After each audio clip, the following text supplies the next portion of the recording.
Yeah, I thought it was great. They both, you could feel them both early on, right from the get-go.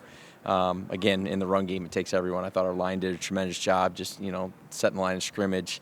Our receivers, per usual, they got their face in there. Tight ends did a great job. So, again, collectively, it took all 11. But you could definitely feel those backs. I thought they fed well, worked well off of each other. So. Talk about part of the reason that he wanted to give Blake more shares in Kyren back. Maybe it wasn't the case last year. Have you seen Kyren more practice, I don't know, play better? Yeah, it'd be a question for him, I think. But if you're asking me, I do. I think he does look fresher and naturally, right? When you have the workload that he had last year, the workload is the highest in the league in terms of percentage playing time for running backs. So just being able to supplement that with a guy that's so capable, as you guys are seeing. Blake's just getting more and more comfortable out there, being in his second year. So, and again, I think whoever's in there, they work well off each other. So, what is it about Blake's development this year that has him more comfortable? Yeah, I think it's just he's always been a very good player, right? Dating back to high school, going to Michigan, playing in big-time games in college football, all over the map, winning a national championship, being Blake Corum. I'm from Michigan. You go back home to Michigan, people are asking about Blake more than basically anybody there. So he's an absolute legend there because of what he did last year. Obviously Kyren took a big workload, so he never really totally got into a rhythm. Thought he was running really well in that last game, and then versus Seattle, and obviously got hurt right there. So just being in year two, getting more options, he's taking advantage of it. Like Xavier Smith stepping into that role.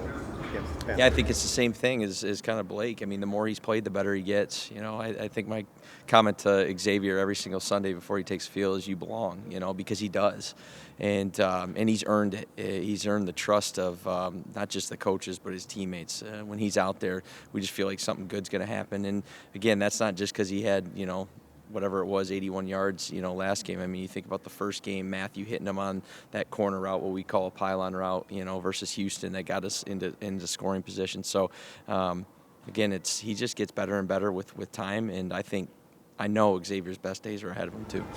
They've already been eliminated, so that on the other hand, 7 of their 9 losses. Yeah, if you didn't know what the record was, you wouldn't say they've only won 3 games. And they're always like that. Anytime you play in a divisional opponent, you're going to get their best shot. They're going to get our best shot. We're going to get their best shot. That's just the nature of the beast when you play them. Like you said, they've had a lot of close games. It's crazy how many close games they've had. I think they're an extremely well-coached team. Not that I pay attention to their offense, but you see enough crossover. I think their offense is really well coached as well. They got good players. I have a lot of respect for Jonathan Gannon and their crew and what they do and how the players play. It's going to be a battle, like it is every Sunday. What was your reaction to the block that Jordan Whittington had on that long run from Blake Corum? Yeah, I couldn't hear it because I was up in the box, but you watch the TV copy, and then from what I've heard from the sideline is you could hear the pop on that too. So that's just Jordan being Jordan. That's why he's out there, because he does things. He's so unselfish. He doesn't care if he has the ball. He just wants to be contributing, to the offense, moving the ball forward, contributing to special teams. It's the kind of human he is, the kind of player he is. Warren McClendon has taken advantage of his opportunities when he's gotten in there. What are the biggest areas of growth that you've seen from him this year? I think, I've kind of been asked about him, it feels like every single week. I think his physical and playing maturity, if that makes sense. It's just everything is just calmed down for him.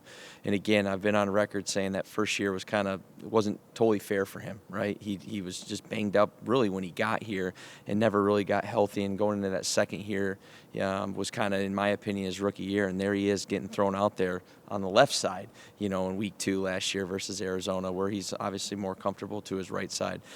So he's just developed. Credit to Ryan Wendell, but more so credit to him as a player, as a person, to put himself in a position to have the success, in my opinion, that he's having. We were asking Chris last week just about, with NFL coaching opportunities probably opening up at the end of the season, how his name is kind of floating. Do you have a desire to become an offensive coordinator that's calling plays again? Yeah, absolutely. It's a fun job. truly being in it, like I tell Sean, truly being in it with the guys for that 3.5 hour window, because everything in this league matters. The play call matters, the detail within the week matters, the players going out and executing matters, the players making us right when we're wrong with the play call. I mean, all of it goes hand in hand in this league. That's why it's so fun.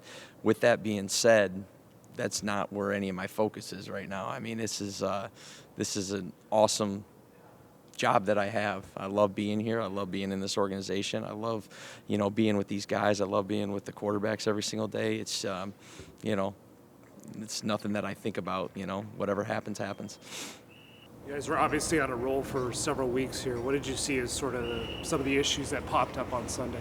Yeah, I mean, humility is a day away in this league, and we knew that going in, and obviously we give a lot of credit to them. They played well. They played physical at the line of scrimmage, and they made the one-on-one plays on the outside when they have to have them. So, you chalk it up like what it is. It was a bad game, and we got to respond and bounce back, and that's what we're going to do. How do you balance that? Because obviously there was great confidence built and stacked over those 6 games. When you lose one and you don't live up to your own expectations, is it a complete reset? Just like you have to do after you play well, you just try to lock in every single week and focus on the details, be urgent, every little thing, practice, walk through, and you just dive into the preparation. And, every week's its own entity, every game preparing. We had a really tough challenge ahead on us, no matter what we did last week. And so, we're all eyes on moving forward, and, and we'll be ready to go. The Panthers did a good job running the ball, but is there anything that you guys need to sharpen up in terms of run defense, specifically to kind of get back to where you were? Yeah, for sure. Technique, execution, some of the calls, we could put them in better spots, and some of the times, guys trying to do too much or, playing within the scheme of the defense. I think it's a combination of a lot of different things, and definitely a lot of things that we got to clean up and got to do it fast. When you're saying, especially as a defensive play caller, on offense, they know what they're going to do. They know what they're going to run. So in terms of, like you say, putting your guys in better position, is that just from your perspective anticipating what's coming with a better play call? Or 100%, yeah. Feeling the flow of the game, anticipating how they were trying to play it, and trying to play that game. And you're always kind of playing that cat and mouse game, just like you said, Gary, as a defensive coordinator. We're reacting to exactly what the offensive does. And there's definitely things that we could do throughout the game, and it really goes in any game. It's not just that game that maybe calls or things that you're going to want to have back. And then there's sometimes you're in a good call, and we got to go execute better. So it's always going to be a combination of those things, win or lose. And unfortunately last week we had to learn from the loss. Sean said that Kam Curl has really stepped up as a leader since Q went down. How have you seen that materialize? He really has, and you know what? It's really been all season. You felt that really since OTAs. He's a quieter guy, but I think he's a guy that when he talks, people are listening, and he has the respect of the whole defense.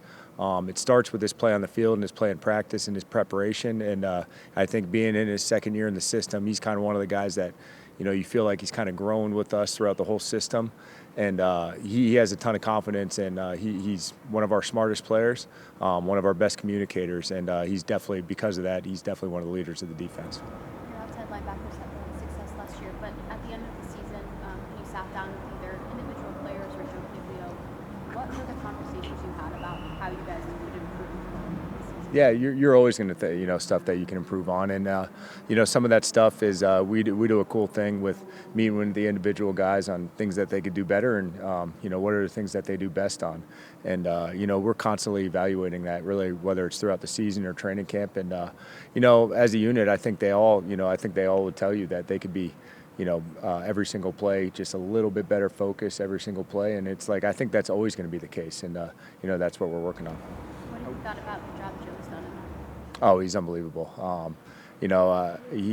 I've learned, I coached outside backers, in 19 and 20, and listen, sitting in his meeting rooms, it's like, oh my gosh, I would do things a lot differently. I've learned so much.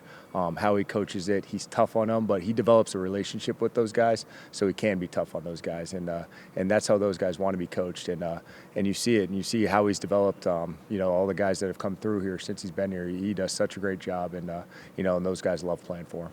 Jared Verse has talked about how he wanted to really elevate, take a year two leap, even though he knows he's getting more attention because of what he did last year. So, I guess, what have you seen from him as offenses have kind of shifted attention and how he's handled that so far? He's done a great job, and it's play in, play out. He's made a conscious effort to be running to the ball and doing his job within the scheme of the defense and playing hard and being an example by how hard he plays. He knows he's one of our best players, and he knows our guys are looking to him with how hard he plays and how tough and physical he is. So he's not one of those guys that's just looking every single play to go get a sack. He wants to do the best for the defense, and for the most part, he wants to play good defense and get a win. And however he contribute to help doing that, he wants to do it. And so what do you feel like is next as he's in this still development stage? Yeah, it's really just continue to grow and build on what he does, and just consistency, doing it to every single play in and play out. And he does it a lot, and then it's just like continuing to harp on him, stay on him, just like we talked about with Joe Coniglio. He's going to stay on him every single play, and he's been practicing at a really high level, and you're seeing that transition to the games. Obviously, in years past, you're preparing for Kyler Murray. Was it different with Jacoby Brissett? Yeah, I mean, I think it's pretty obvious. More of a true drop back guy, and you're not a lot different stuff with some of the stuff that they can activate with Kyler, whether it's design QB runs or him skirming around. But Jacoby's a great QB, and he's been in this league a long time, seen a lot of different looks. I think he's in an offense that he's very comfortable playing in, that fits his skill set. He's tough and strong in the pocket. He can throw the ball all over the field, and he's playing at a really, really high level. There's always this fine line in the NFL sometimes between winning and losing, and Sean was saying, don't even look at their record because 7 of their 9. Do you see that on tape? You do. I wouldn't know. You wouldn't really know what the record. You would think they're, whatever. As far as watching the tape, it's a really good offense, and we've seen them on defense. Their crossover, and really over the years since Gannon's been there, they fly around on defense, and we see them on crossover tape all the time, and it's a really tough offense to play. Really good line, a bunch of good backs. They run the ball. They have really good concepts, good schemes, physical. Obviously, great receivers on the outside, and probably one of the best tight ends in the league. So it's a huge challenge. Sometimes we hear this phrase "trap game." Is this in any way a trap game when they're eliminated from the playoffs? No, I don't think our guys. We played them last year. They have a lot of the same guys back and the same coaches back, and obviously we knew what happened in that first game, and the second game went down to the wire. And no, we know it's going to take our best, and we know it's going to be a 60-minute game. I think you've had a bye in the playoffs before with the Packers. Mm-hmm. When you get to the end of the season and you've earned that, what significance does that have to do with the rest of the playoff time? I mean, just the rest, obviously, getting that guaranteed, win, I guess. The young guys are always concerned about not getting a check for that week. I don't know how that goes anymore, but as you get older, you just start appreciating just, a little bit extra rest, kind of another bye week for you. And just a chance to just sit back, watch football, regroup, and obviously getting that number 1 seed, everything got to go through, where you are, which is here, coming through LA, controlling the weather and things like that. We go and play, show up and make it happen wherever we go, but if we can control the elements and stuff like that and, have our home crowd, obviously that's a big thing for us. Is it easy not to focus on that, the possibility of playoff seeding or anything right now? Yeah, it's too early for that. I mean, they were just singing our praises a week ago, and now we suck, just because we go out and don't win the game. So you can't get it's a very emotional game that you have to make sure you balance yourself and find a way to kind of deal with the ebbs and flows and not ride the roller coaster, because things aren't always going to go great, and you may lose a game here and there. And I've been a part of teams where we had to run the table. I'm sure you guys remember that back in the day, Aaron, with the run the table movement, and then we won out and went to the playoffs, and obviously didn't go to the Super Bowl, but just not feeling like you have a shot with 5 or 6 weeks left, and then you can make it happen just by staying focused and going 1-0 each week. So that's more our mentality. As a younger receiver, did you follow Larry Fitzgerald much? And what about him stood out to you? Yeah, Fitz actually, in a very organic way, became like a mentor to me. When I more so, I'll say around 2019 is when I really started dealing with him and talking to him more. He kind of took me under his wing, took care of me, sent somebody out, very expensive doctor, I guess you could say, to come and help me out when I got turf toe in 2019. And I didn't really know him too well before that. I mean, we met after games, and I told him, how much respect I had or whatever. But just through a couple mutual, friends, teammates, we got connected, and I found out that he, had kind of like an affinity for me, and it just was synonymous. So we just got connected, and I kind of just followed his way, and the way he moved as a pro. I had good examples in front of me, on my teams as well, but just having somebody like that who's, a football god, legend in this game, that obviously meant a lot to me to have somebody kind of take me under their wing, and so I definitely took advantage of it. You're kind of on the verge with a few more of tying him for career touchdowns, to be in the same kind of company with him. Yeah. What does that mean to you? I mean, honestly, it's a blessing. It's anytime you can be mentioned with any of the names that are coming up, as these weeks unfold, scoring touchdowns, being up there with some of those guys, the all-time yards, catches, whatever it is, it's all elite company and definitely blessed. Davante, when you had such high aspirations or admiration, Yeah. and then he does the thing with turf toe, clearly enhanced your relationship. Yeah. What was it after that you learned even more about? Well, I mean, I didn't know the person too much before that. Honestly, I just knew from what we all know about him, just being kind of like a, the man of the year type guy, stand-up guy, business acumen, just kind of like a well-rounded human being. Obviously having football, but I see a lot of myself in him, or whichever, I don't know which way to put that, but there's a lot of the same, because I feel like I got a lot of depth to me, and it's not just the football aspect. I feel like if football was never a part of, my future, and I never, played in the NFL, there would have been something that I would have figured out to do at a high level. And he's the same way, where, as soon as he's done playing, even while he's there, he's got the Suns thing, he's a part of the ownership there, all these different, venture capital type deals. So just learning from that, seeing that there's a way to expand, and just as a person, outside of football, that was a big inspiration for me. Do you try and, be a mentor to younger receivers now, kind of the way that Larry Fitzgerald was to you? Yeah, no, for sure. I'm not. I think kind of like an organic thing, like with Fitz with me. I think Travis Hunter, somebody that I haven't necessarily spent a bunch of time with, but he's expressed interest in wanting to just hear how I think, how I talk about routes, different things like that. And obviously him being who he is, that's a no-brainer for me.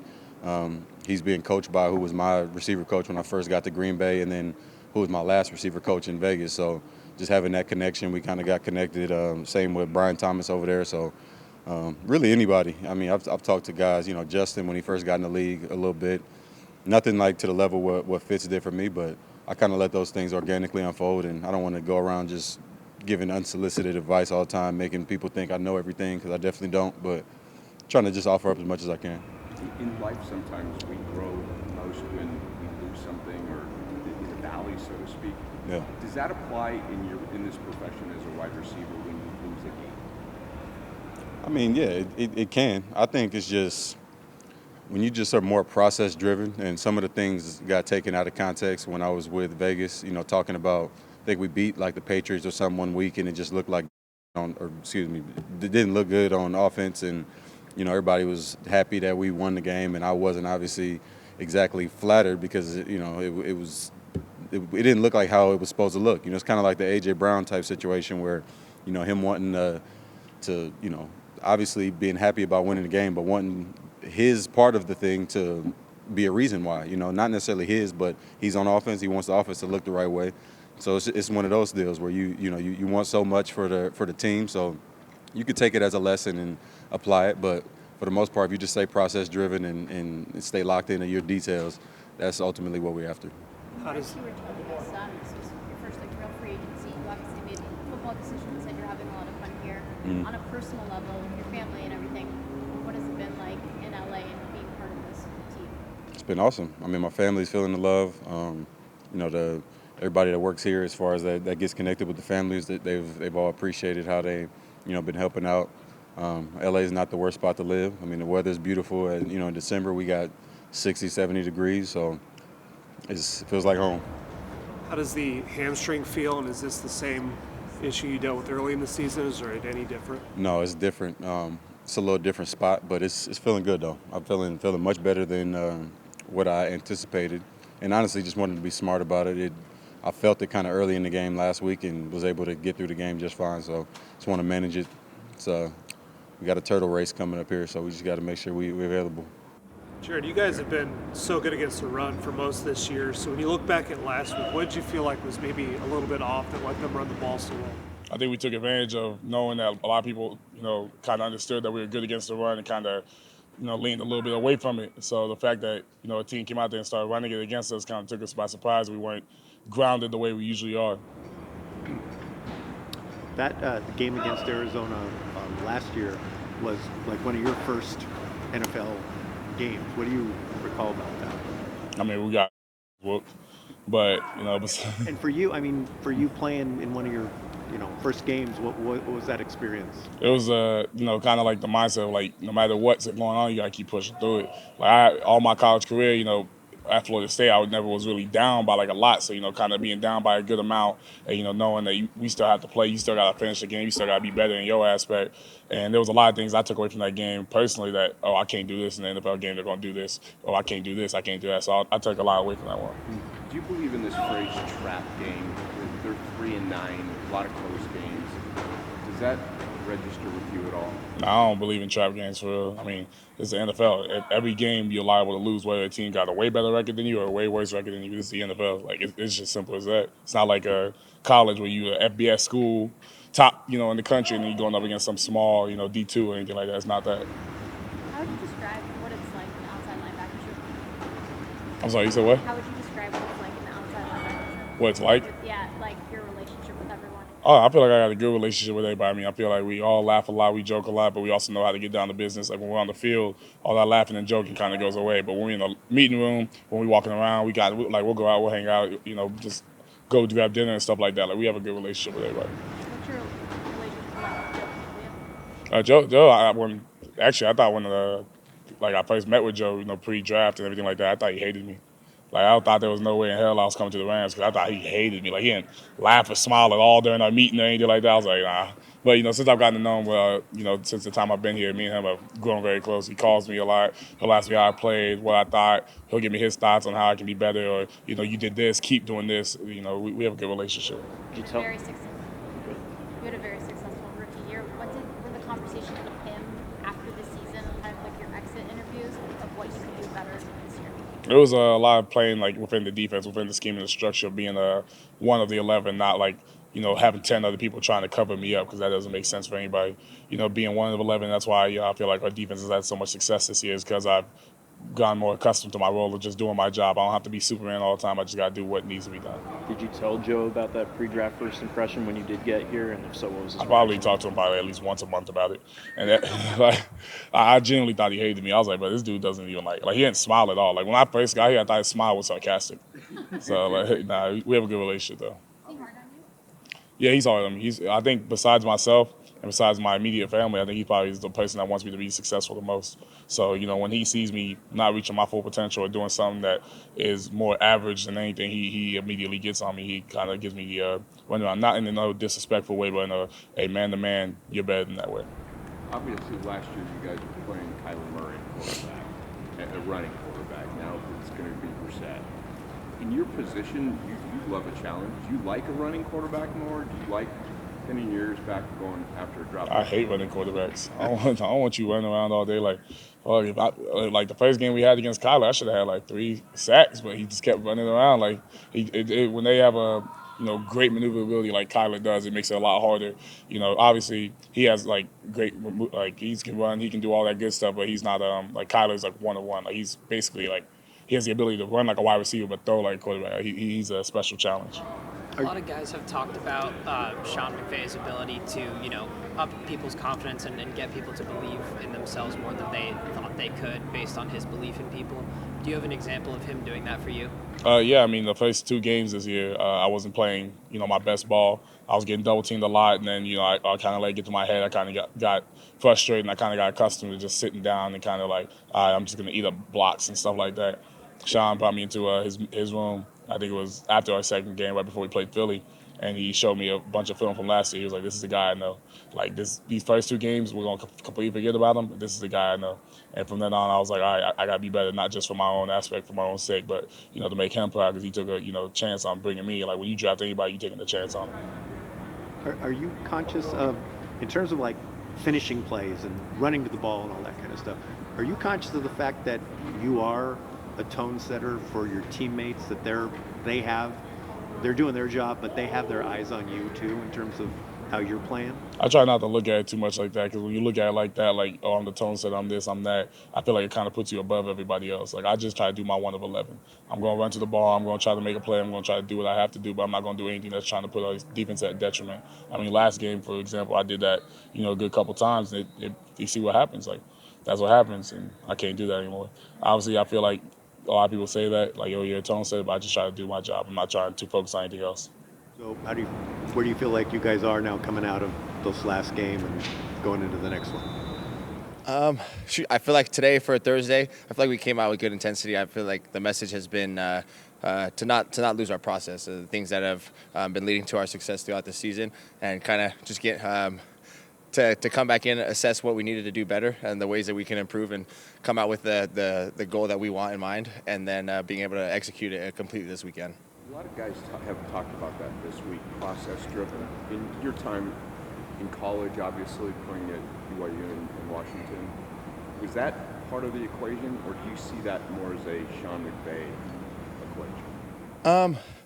I would say it was implemented in smaller ways, but I think here in the bigger picture, in every facet, in every unit meeting, in our lifts, in the way our training room is operated, I feel like the message is clear, and there's a blueprint of how the process is going to look. And I think, as I remember coming in as a rookie and being able to be like, okay, there is a plan and a process, and you watch other people and you add things into it, but they definitely do have a process here that allows for you to feel like you can play with a clear mind on Sundays. A lot of guys have talked about Sean McVay's ability to, believe in people and increase their belief in themselves. Do you have an example of him doing that for you?